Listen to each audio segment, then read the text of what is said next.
Spirit of life and love, Spirit of the universe that bends the arc of the universe, that Spirit that is in all of us,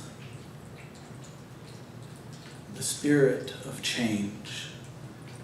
Let's take this hour, hear the names, hear the music, hear the stories. Fill our spirit with the universe, which is love. Because the hands and the hearts and the minds of the universe that changes things towards peace is us. It is in your heart if it's going to happen.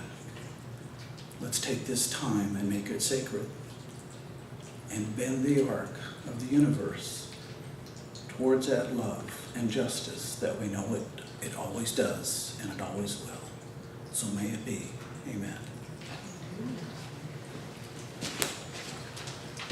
Thank you, Jim. It's very nice. It's fun. This place brings back memories for me. I used to come here when I was maybe 5 years old or something, I think. I remember rolling down the grassy hill over there. Yes. But I since we're not in a big hurry, my mom wants me to tell a story.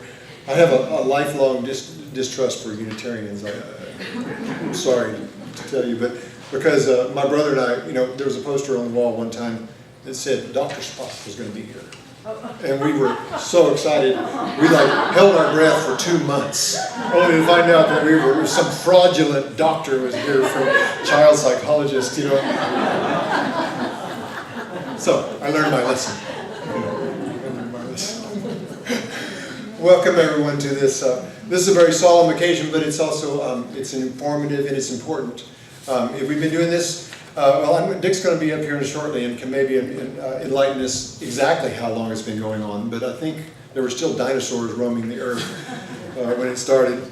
And it's been going on, we've been involved with it for 17 years, I think, and it's a wonderful thing. It does need to keep going because this is, of course, a remembrance of the victims of the most horrific attack on civilians in history. And it was perpetrated by us. And we can never not recognize this event, too many times. And the fact is that things are stirred up again as we speak. And our keynote speaker is going to address that very issue. And I'm very excited about that. Oh, and I'm very excited about who just walked into the room. Good timing. So, but before we go to that, we have a song for you. And I'm going to ask Donna to come up and help me on this. After 16 years, I think I've run out of songs that address the actual Hiroshima Nagasaki event. It's really hard. There's only so many songs. And by the way, I do want to mention something very important, that this is not only a remembrance of the victims of Hiroshima and Nagasaki, but it's also a remembrance for the victims of all wars. Because as we all know, war is not the solution to anything. So this is a very powerful song written by a Fayettevillean that some of you may have actually known. He's no longer alive. One of my favorite songwriters, his name's Ed Florida. And he lived lots of places, but part of the times he lived in Eureka Springs sometimes, and his wife Carol Florida, and his daughter Wendy Finn.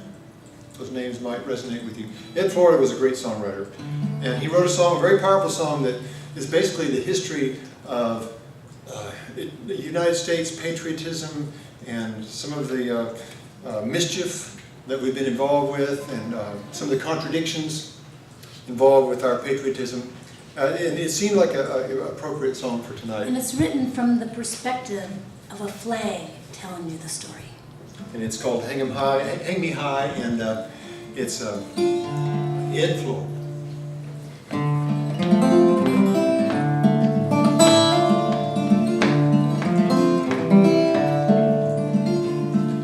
I was born blue, red, and white. Revolution gave me life. I screamed, a shout heard round the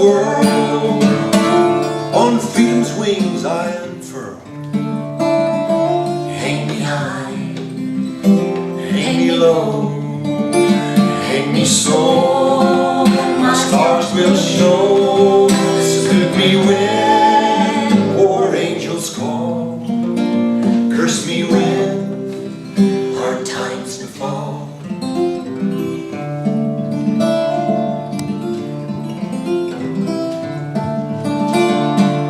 Wrapped in stripes and crowned with stars, nursed upon the breath of war. My tongue wrapped tight round the forked truth.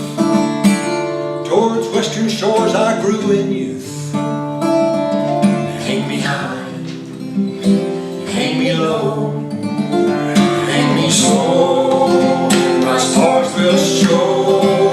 Salute me when war angels call.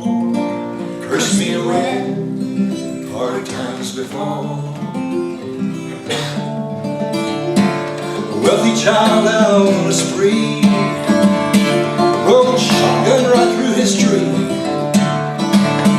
For me and freedom side by side. Spin the spoils, enjoy the ride. Hang me high, hang me low, hang me so, my stars will show. Salute me when war angels call. Curse me when hard times befall. Now the day of reckoning appears, and his dawn awakes both fate and fears. My children cry for simple truth. Who'll pay the debt of my squandered youth? Hang me high, hang me low, hang me so, my stars will show. Salute me when war angels call. Curse me when hard times befall.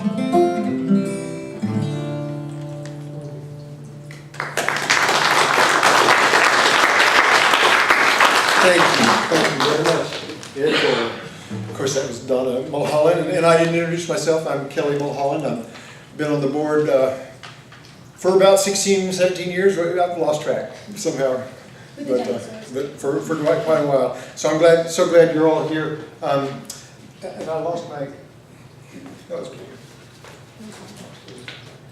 So the next thing on the this is a long-standing tradition to have the mayor read a proclamation for this, and it gives me great pleasure to once again be able to recognize this particular mayor, because I'm a huge fan of Lionel Jordan, and it's a great honor to have you here. Thank you. Let's welcome Lionel Jordan.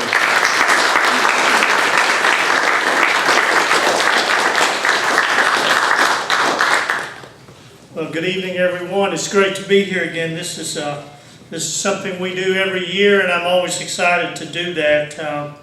I want to thank the Unitarian Universalist Fellowship, Jim, for letting us have this here again. Thank you very much. You do a fantastic job. You're a great partner to this city. And I want to thank everybody that's in attendance here tonight, and I certainly want to thank the Omni for putting this all together. Thank you all very much. I want to thank the Omni for not only putting this together, but their support for love and peace and hope in this world. You know, every day we see things that seem to be contrary to what we really want to see, but the Omni Center has always been a place of love and peace and hope. Fighting for equality, which is one of the things we stand for in this city, is a partnership-based government, where everybody is welcome in this city, no matter what the color of their skin, their religious belief, what country they come from, or who they love. And I want to thank the Omni for their positions on protecting the environment. And we want to leave the world better for our children than what we're seeing now. And before I read this proclamation, I would like to say, you know, when I was a boy, my mother would make we didn't have a lot of money. She would make a quilt out of rags, and she would take those rags. And if any of y'all remember the old quilt making where they would take it, and it would just be a bundle of rags, and they would take and twist, and no matter how that looked, they would put that quilt together, and it would be so beautiful. It would be all different colors and all different shapes. And it was difficult to get it done, but they all would work together. My mother would have people come over from the community, and they would take that quilt and they would put it on a frame, and they would weave that thing together, and it would be so beautiful. And that's the way I view this city and the work that we're doing in the world today, where everybody, no matter what their color or their shape or their size or what they believe, we're all a beautiful tapestry woven together, making the world a better place. I bring the following proclamation.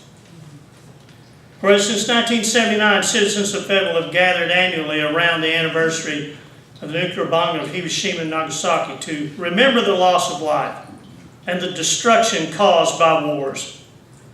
And whereas the proliferation of nuclear weapons and missile defense systems throughout the world costs hundreds of billions of dollars, and estimates of nuclear waste disposal costs are upwards to $50 billion. Whereas the 20th century has witnessed the development of new skills in conflict resolution, international peacekeeping, and a burgeoning human rights system, encouraging the hope that our culture can become one of promoting peace and constructive cooperation. Amen. Yes. And whereas the United Nations General Assembly seeks individual commitment via the Manifesto 2000 to make this decade a time to transform the culture of war and violence into a culture of peace and nonviolence. Whereas the Manifesto 2000 further states that everyone may share in his or her responsibility for the future of humanity, in particular to our children of today and tomorrow. Whereas this year marks the 72nd anniversary of the first bomb that was dropped on the Japanese city of Hiroshima. Now therefore, I, Lionel Jordan, Mayor of the city of Fayetteville, Arkansas, do hereby proclaim August 6, 2017 as the day of remembrance of the bombing of Hiroshima and Nagasaki in Fayetteville, and to encourage each of us to honor our peacemakers and renew our commitment to the prevention of such suffering in our future. May it be so.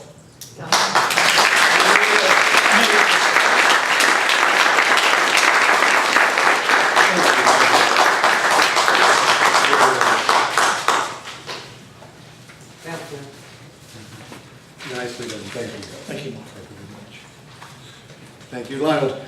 Kelly, All right. don't Yes. forget. Yes, I got that over there, so thank you. Yes, we have some opening comments. It hardly needs introduction. Dick Bennett is familiar to everyone here. Dick Bennett, of course, is the founder of this organization and a great peacemaker, retired professor of the University of Arkansas, and one of my heroes, mentors, and best friend. And here to make open comments, Mr. Dick Bennett.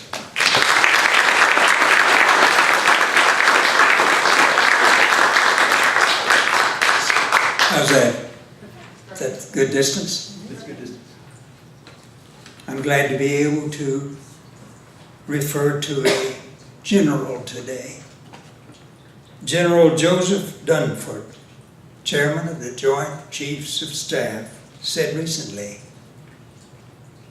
no time during his 40-year military career had security problems been more complex. And he said, the military could not fill a policy vacuum. Foreign policy, he continued, will determine our success or failure as a nation. Especially important, I thought, assuming he meant what he was saying, I suspect some of you are wondering, was his call for the State Department to play a central role in defining security policy and solving security problems. I view the Department of Defense as being in support of the Department of State, he said. He did not approve of the 37% slash in the State Department's budget. I consider this a glass half full here. This is good news to me, to hear the Joint Chiefs, General Dunford, praise the State Department, but I won't go into that.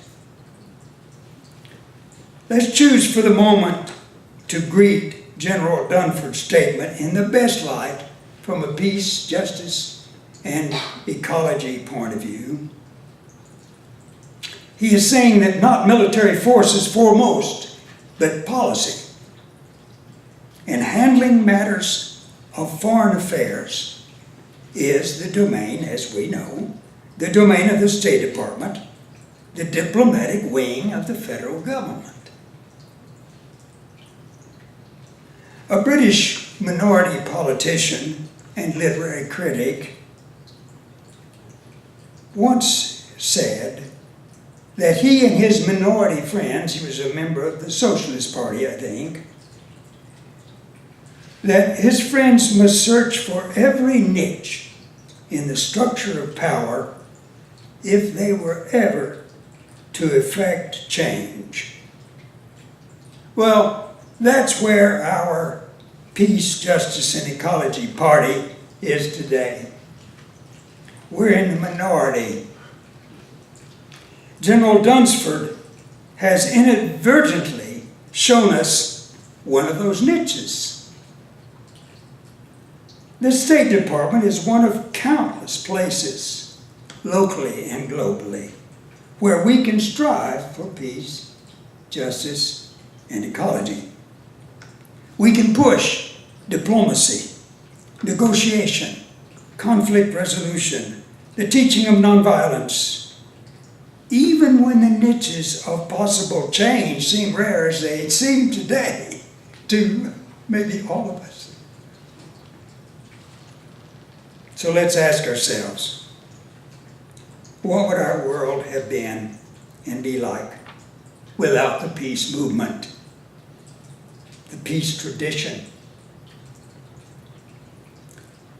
And I'm going to cite, as an example, one thing President Obama did that is outstanding, I thought, for peace. President Obama's negotiations with Iran over its nuclear future were supported by hundreds of peace organizations and by hundreds of thousands of peace-minded citizens. His nuclear accord with Iran is proof to me that diplomacy can improve relations with long-time enemies. The United States has never been afraid to pursue diplomacy with our adversaries, Obama said, citing several examples from past presidents. He spoke directly to young Iranians, holding out hope that the achievement could open up a pathway to a broader accord between two longtime foes. We have a rare chance to pursue a new path, a different, better future that delivers progress for both our people and the wider world, he said. That's the opportunity for the Iranian and American people. We need to take advantage of that, he said. And Obama had found a niche, and he made peace. Today, as we speak, the United States and North Korea face each other threateningly with nuclear weapons. But we who are here today know there are nonviolent alternatives. We know war is not innate. We know we are not hardwired for war.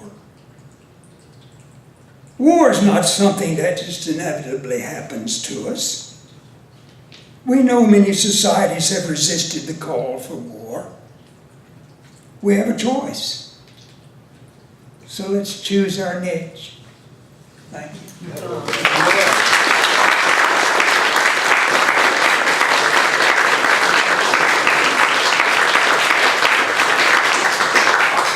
Here, so I agree with this.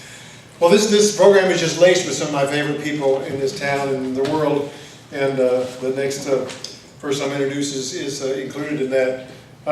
Maybe you've seen the book of poems by John Rule. I love this book, Bird, Moon, Star. Or actually, our next guest, he's also a movie star.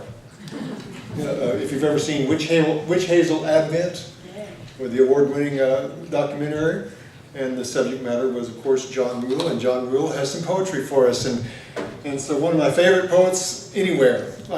Let's welcome John Rule.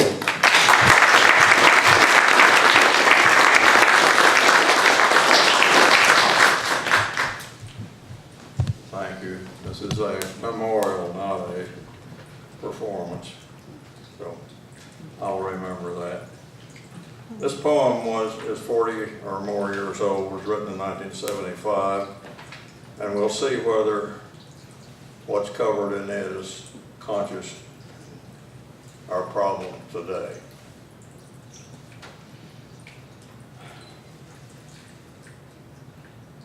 A morning prayer. I may dissolve as a dew in a burst of light, or linger seconds longer in this pulsing cloak, O cool, pervading, unknown God. Give me, shunned force, the strength to plunge my thought through polyfoam facade, through plow films of diffidence to knead their wincing hearts. Help me to strike the compulsion from my gasping friend, nothing beneath it, O God, and to lead out the vibrant young from the glittering trash of our time without a backward glance. To shear off the bonds of splintering laws, symbols of our new distrust in our common nature, of our failure to become uncommon and our defensive smugness, our loss of all that once divided the new world from the old. Make my eyes fly open to see with the gleam of miraculous surprise, as it was in the beginning, before expedience struck off the sheen, that I may fly to the core of life's mystery. Why the black robin at 10 p.m. in Vienna with a realm of 6 roses sings unceasingly loud and blithe in the green electric snap of streetcars. If I were a strong bird, I could climb with sweeping wings toward eternity. If I were a swift fish, I could dart toward the cold silver reef of eternity.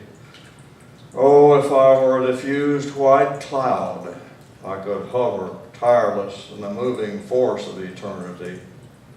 Selah, Amen, Cesium 137.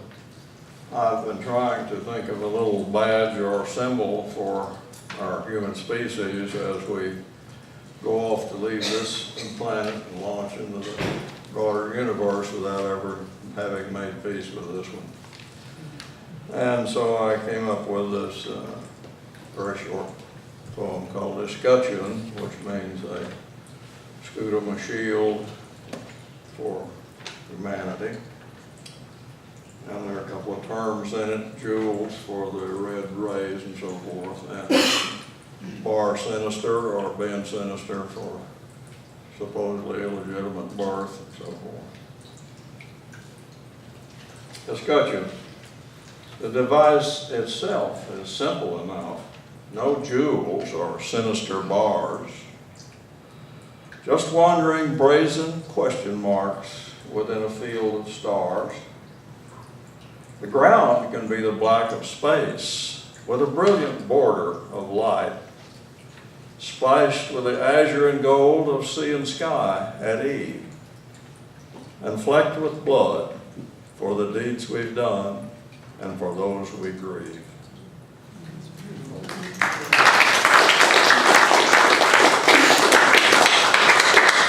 Thank you, John. We're so fortunate to have you. So, you know, there's several ingredients to our remembrance that are consistent year after year. And one is the reading of some names to kind of bring home, you know, to really make us realize that there were actual people who disappeared and were lost in this event in Hiroshima and Nagasaki. And we have names of people that actually lived there at that time and perished. And so we have invited 2 people to help read tonight. this is just symbolic because we can't read all the names, but we can read some. And Jamie's going to help by ringing a distinctive different bell for each name. And so today we have two readers to help us with this. We have Tatsuya Fukushima over here, and also we have a lifelong friend of mine, Jane Scroggs. And one thing that's interesting about Jane is her former husband actually had a role in, he was a part of the Atomic Bomb Commission that actually designed medical follow-up studies for survivors of the victims of Hiroshima and Nagasaki. So that's very appropriate to have Jane Scroggs here. And so Tatsuya and Jane, would you please come up and we'll do the reading of the names. We can do one, you do one, and I can do another. Interesting.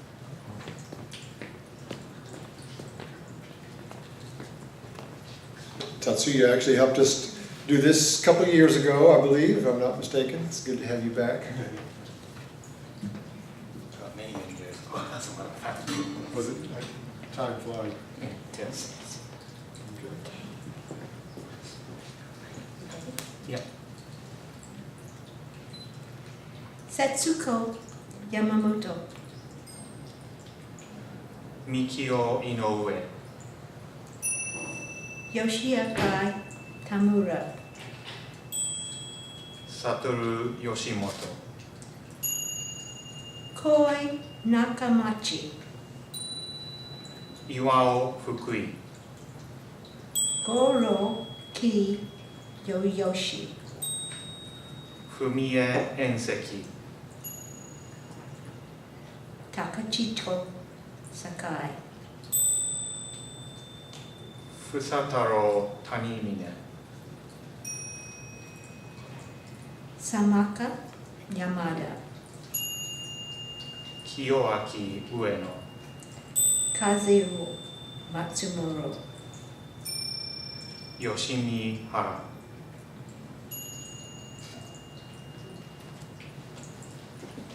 Thank you both very, very much. Thank you. I'm glad we still do that. That's an important thing. Thank you. So, you know, for our keynote speaker, now this is I've been looking so forward to this, and I'm not sure exactly what Abel's going to say, but I know it's going to be good stuff. I'm a big fan of our next speaker.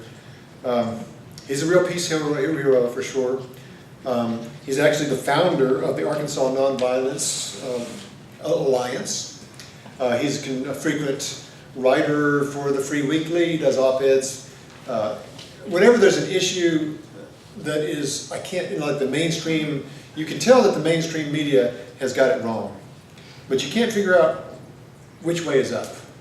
And Abel Tomlinson is one of the people I look to figure out how to unravel those sort of things. He's the one that goes beyond what we consider mainstream media. He digs deep, he does his research.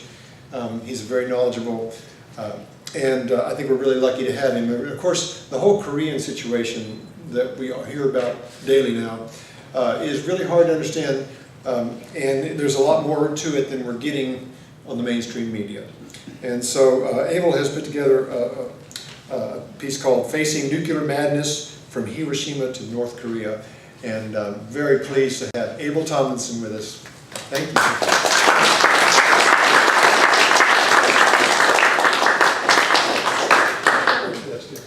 Well, my printer was broken, so I have to have this laptop. Good evening. Thank you for being here and this opportunity to speak. I'm actually deeply honored to be able to do this.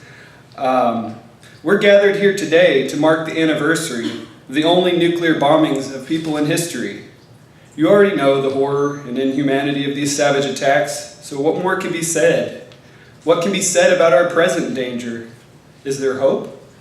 These are questions I'll attempt to answer, and I may repeat things you know, but redundancy can be helpful, and we're recording this for other people on the internet that may not know as much as you guys do. Let's start with the Manhattan Project. Only this week did I learn about physicist Joseph Rotblat, a superhero for peace, after watching The Strangest Dream. It's a free documentary online. I highly recommend it. Of many brilliant scientists working on the Manhattan Project, Rotblat was the only one to quit. After the project head, General Groves told him the real purpose of making the bombs is to subdue the Soviets. Not only was Rotblat a hero for quitting, but afterward he became a great peace leader. He was an original signatory of the Einstein-Russell Manifesto, and with Bertrand Russell, created the subsequent Pugwash conferences, working for peace with top scientists all over the world. We'll return to Rotblat, but first let's discuss Hiroshima and Nagasaki. Evidence indicates these bombings were political. 6 out of 7 five-star admirals and generals of World War II said the bombings were either morally reprehensible, militarily unnecessary, or both.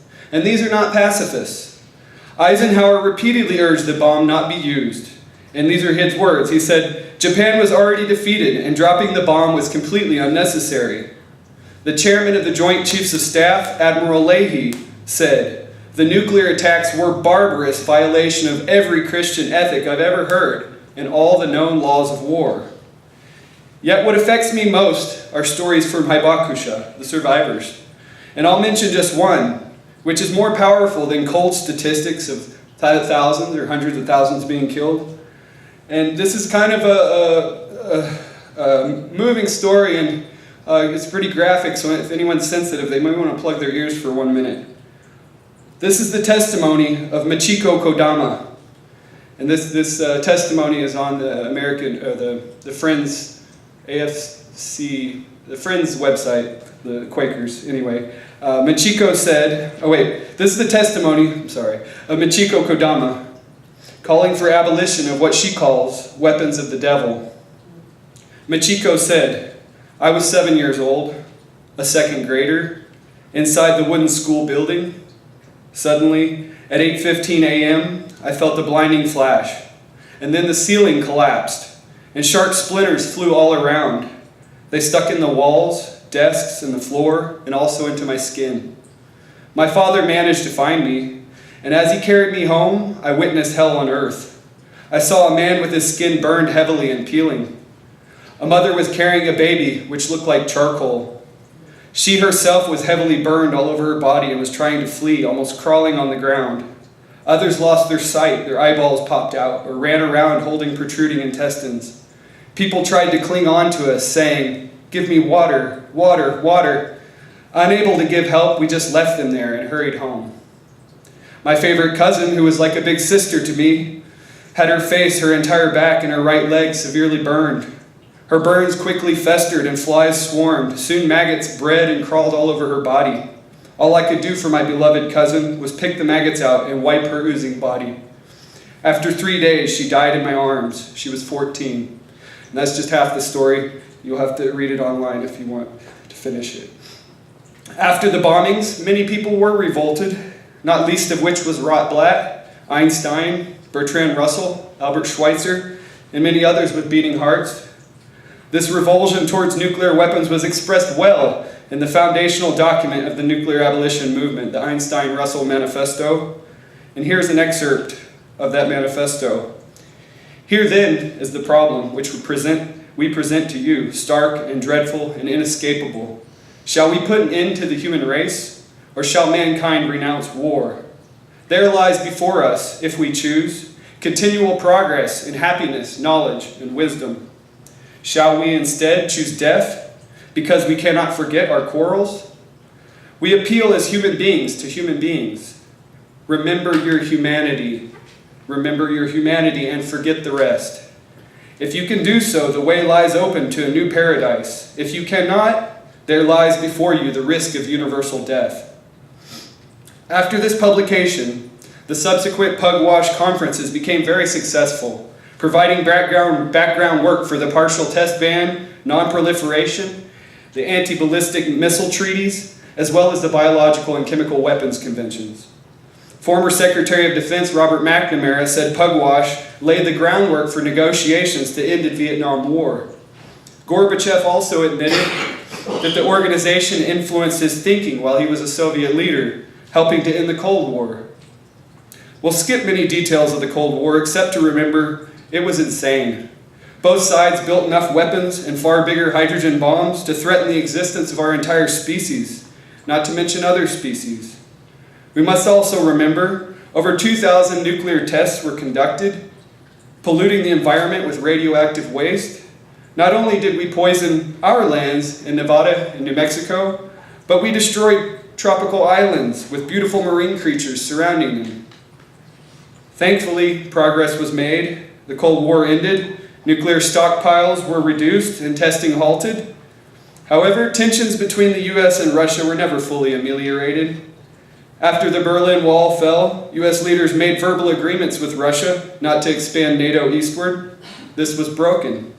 The US pushed NATO bases closer and closer to Russian borders, with some bases holding nuclear warheads. Imagine you're Russian. Imagine you're a Russian citizen. How would you feel about increasingly being surrounded by military bases and nuclear bombs and war games? Answer: exactly how Americans felt during the Cuban Missile Crisis. Russians are living under constant threat, and with US wars across Southwest Asia, Putin even said in his Munich speech, I recommend you reading that, and mainstream media won't let you hear what he says. He's not the best person, but he does have some good things to say. And he said because of these wars in the Middle East and these threats, this results in the fact that no one feels safe. I want to emphasize this. No one feels safe. A similar scenario is occurring in North Korea. They too are encircled by US military bases. The US practices massive war games on the borders of North Korea, China, and Russia, and those are never mentioned in the media. They don't tell you about the massive war games that have been going on the borders of these countries. No wonder that people are frightened. No wonder they think a nuclear weapon might protect them, even though it just makes the problem worse. And not to mention the endless Middle East wars that are costing trillions upon trillions. Most alarmingly, the US is escalating tensions with these nuclear-armed nations. And a recent UN study said the threat of nuclear weapon detonation event in 2017 is arguably at its highest in the 26 years since the collapse of the Soviet Union. This return to Cold War-like confrontational postures has hindered international cooperation and confidence building. It's as if many people have forgotten what mutually assured destruction means. We hear about how crazy North Korean leaders are, but some of their actions are understandable.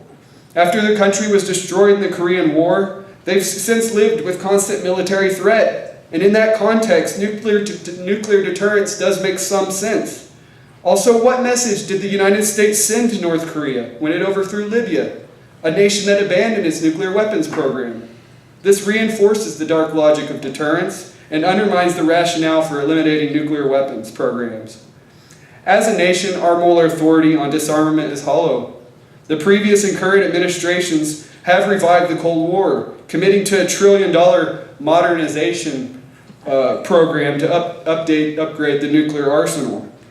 Great strides for nuclear abolition have been made, but in recent years we took a giant step back. The problem is the war profiteer complex, transcending both parties, with benefits from endless war and manufactured tension, not to mention record arms deals to dictatorships like Saudi Arabia. We also have an unpredictable and unpopular president on top of it. Unfortunately, one thing can rapidly improve presidential popularity: war. There is potential for war to expand further, and with movement toward war with Iran and North Korea, war with the latter promises to be especially horrific, with the possibility of thousands or millions of dead Koreans, not to mention the possibility that North Korea could actually deliver a bomb to an American city. The gravest danger is, though, the cumulative effect of these wars could reach a critical mass, a boiling point, where World War does break out, with unthinkable nuclear exchange. But with that said, let us discuss a glimmer of hope. On July 7th, 122 countries approved a treaty to ban nuclear weapons. We should give it up for those 122 countries.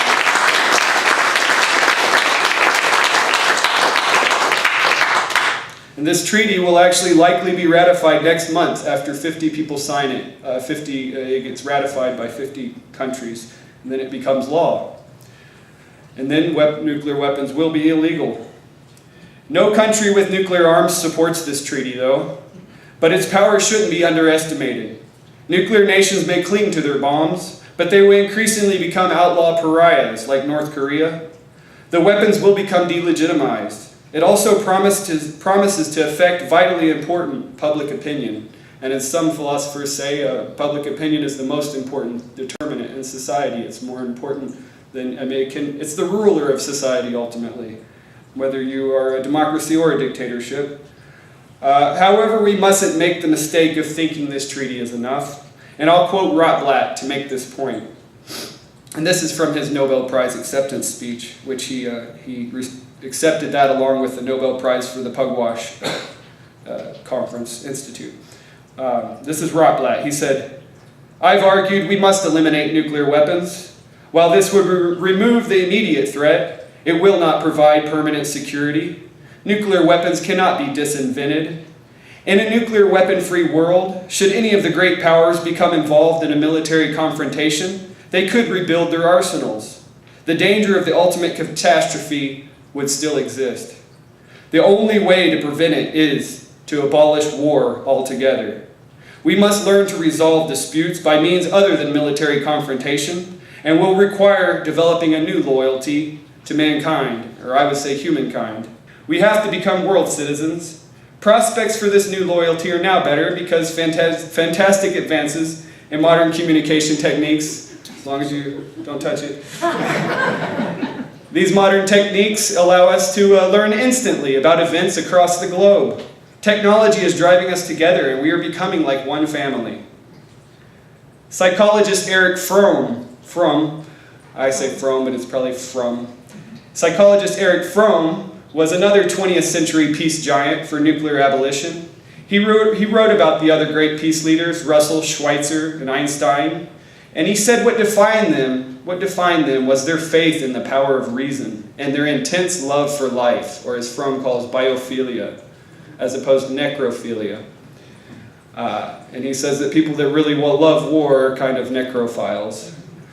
Fromm also warned our grave dangers are being facilitated by robotism and obedience. He wrote, "Human history began with an act of disobedience, and it is not unlikely that it will be terminated by an act of obedience. When people act like robots and obediently follow orders like machines, this is dangerous. Starting nuclear war requires not just a mad president pushing the button, but also obedient soldiers to follow the launch orders. It wasn't only Truman that dropped the bombs. We're taught obedience is a virtue. Yet, what if following an order or law conflicts with your conscience? Fromm urges we resist becoming robots by obeying our conscience and disobeying inhumane or unjust laws and orders. A statement repeated by Russell and Rotblat was, "Remember your humanity. Remember your humanity." One definition of humanity is the qualities that make us human, such as the ability to love, have compassion, be creative, and not be a robot. That was dictionary. I was like, what? Too easy. Thus, we must remember to love our whole human family and planet with empathy. Ultimately, I don't know for certain if we can avoid universal destruction, and I don't have concrete answers for political action. What I do know is that we all have some power. We can all take small actions, which can ripple around our planetary pond. If there is hope, it is this. We can read, think, write, and spark conversations with friends, families, and strangers.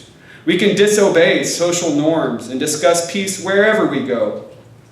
Raising consciousness and progressing public opinion is extremely important, especially by informing the world that nuclear weapons are becoming illegal. And that's what someone said that was discussing this abolition, or this treaty to abolish nuclear weapons. Even when the United States may resist and not want to get rid of its nuclear weapons, it's really important for public opinion to come along and say, hey, let's catch up with the rest of the world. And we can also donate or participate in many peace organizations like Omni and many others. There's many organizations working to abolish nuclear weapons. We can support the Marshallese Nuclear Zero lawsuits, most simply by signing their petition at nuclearzero.org. We can participate in events like this as well as protests, and they may include civil disobedience. For those of us that resist robotism, we have creativity. We can create ideas that never existed. All great social evolutions started with one creative idea, inspiring first a small group of people. As Margaret Mead said, this is the only thing that ever changed the world. We must boldly face the hard, cold truth about nuclear madness. We must embody prayer in action instead of praying quietly alone at home. This very event, this very speech is such an active prayer for peace. Above all, we must resist despair.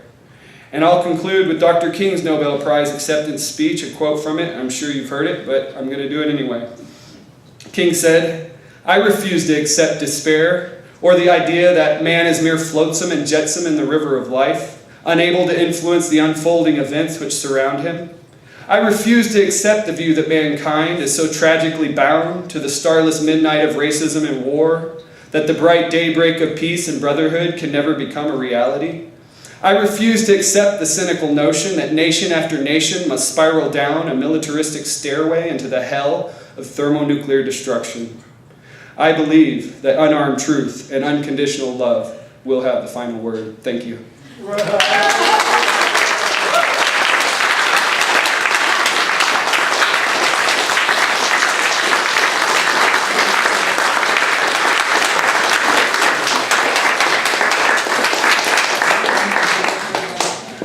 Abel, thank you. Gosh, that was everything I'd hoped for and more. That's really, really empowering and enlightening in all ways. Donna, can you come back up? We're right at the end here. We have one more musical. We'll do a little rearranging. I want to thank a few people that have been helping out. When this is all over, Donna has put together some punch and tea, and she made some cookies. Nan Yarnell made some cookies. Somebody bought some cupcakes? Somebody who brought cupcakes? Jane Scroggs. Oh, how nice. And actually, Lisa, where's Lisa? She's back getting it ready. Oh, okay, all right.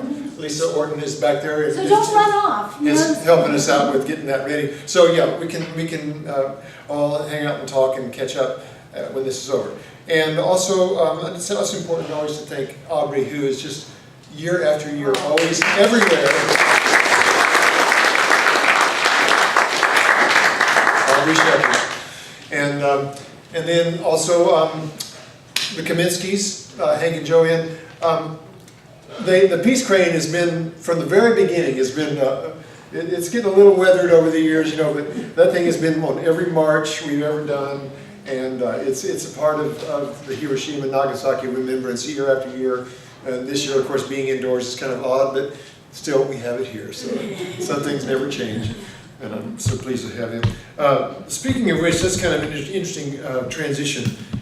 Don and I had the great honor of, when Hank Kaminski's Peace Sphere was being built, he called us up before it had been delivered to the town center, and it was still in his shop. And believe it or not, there's a little hole in the bottom, and you could open it back then.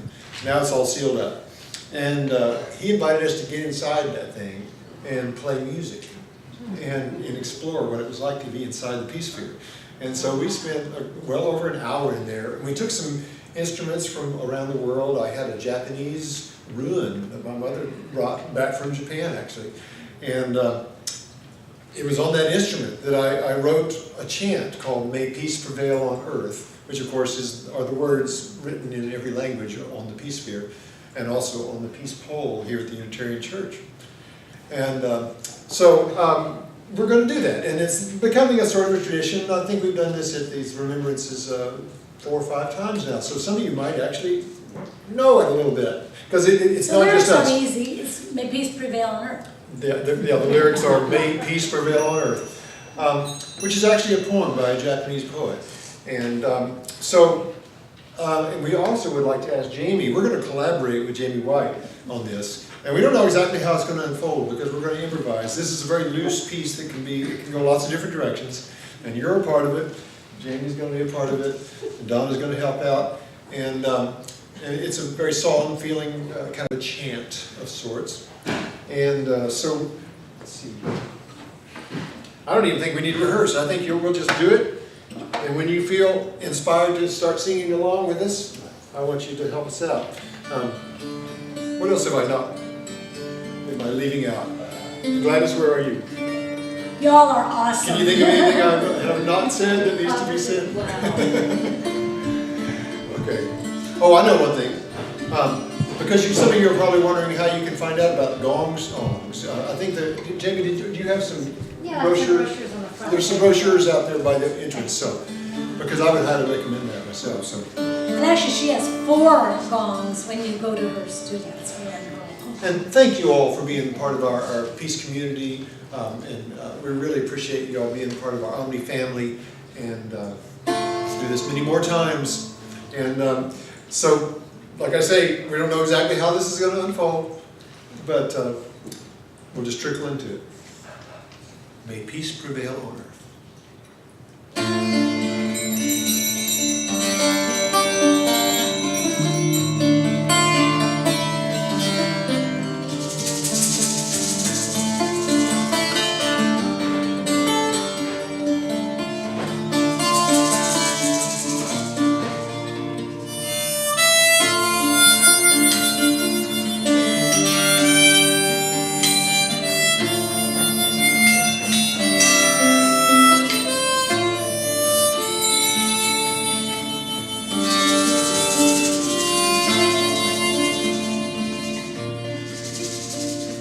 May peace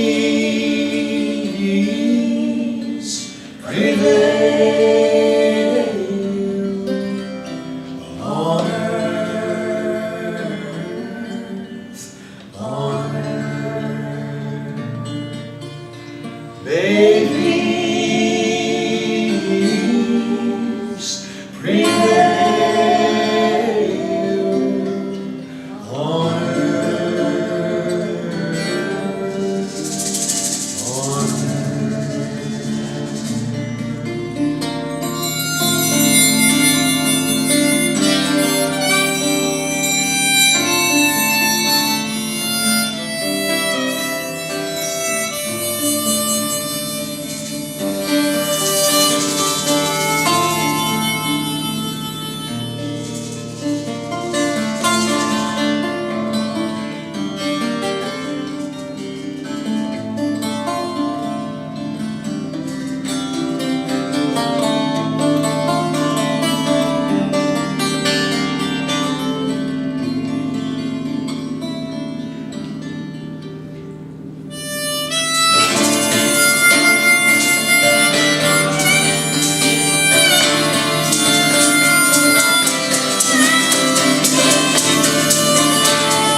Thank you again for being here. Thank you very much.